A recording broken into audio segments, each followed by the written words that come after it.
What's going on, Canucks Nation? This is Victor, and you're watching Canucks Nation Update, your go-to place for Vancouver Canucks news, rumors, and real fan analysis. Before we dive in, do me a quick favor. Hit that like button, subscribe to the channel. We just started this channel, and our first goal is 200 subscribers. So if you want honest Canucks content from a real fan, subscribing right now helps more than you know. All right, let me say something that might sound crazy at first. What if the Canucks' next smart move isn't trading a player, but taking on a bad contract? Yeah, let's talk about Patrick Laine, from superstar dream to hard reality. There was a time when the idea of Patrick Laine becoming a Vancouver Canuck would have been incredibly exciting. Elite shot, pure goal scorer, game breaker. But let's be honest, those days are long gone. Even the old Laine probably wouldn't change much about this doomed 2025-26 season. But here's the key thing. Laine the player doesn't matter. Laine the contract absolutely does. Why Laine is the biggest cap dump in the NHL. Patrick Laine has an $7 million cap hit, and he's a pending UFA. That makes him the second largest expiring cap hit in the entire NHL, only behind Alex Ovechkin's $5 million.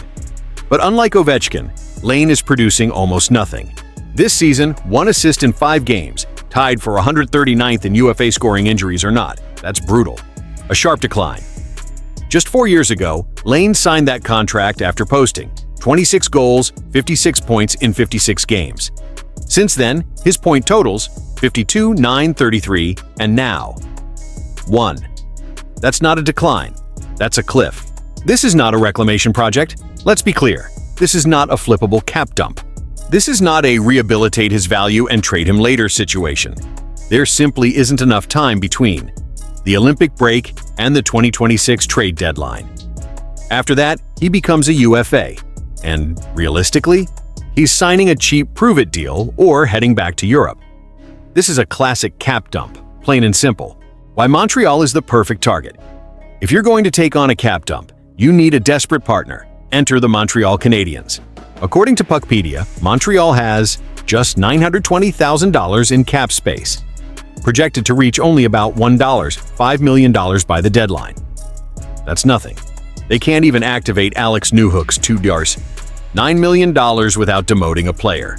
And yet, they're sitting second in the Atlantic Division. They want to add at the deadline, badly. Laine is Montreal's problem. Laine contributes nothing to Montreal's lineup right now, but he's still their second highest paid player, only behind Noah Dobson. That's a massive cap inefficiency for a team trying to contend.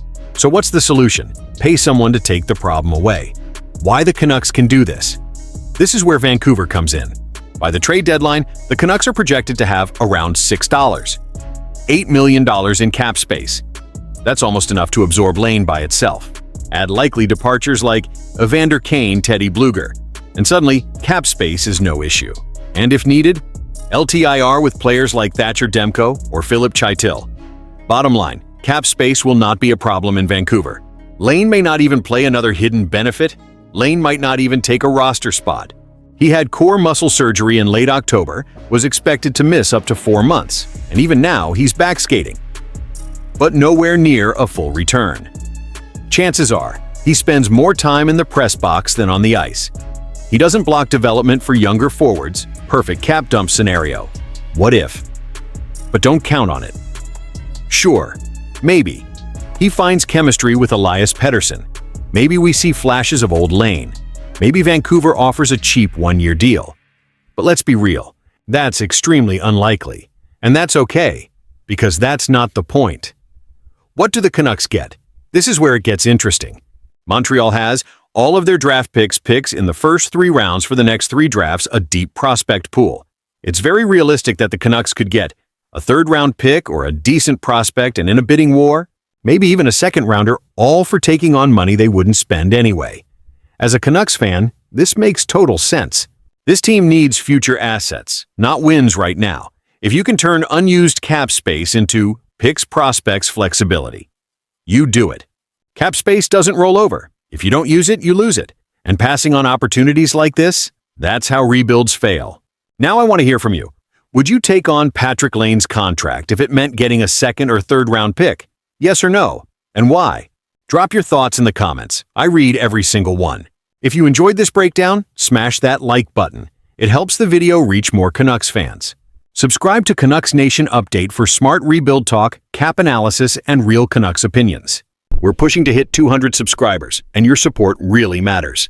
This is Victor, staying loyal through the rebuild. Thanks for watching, and as always, go Canucks go!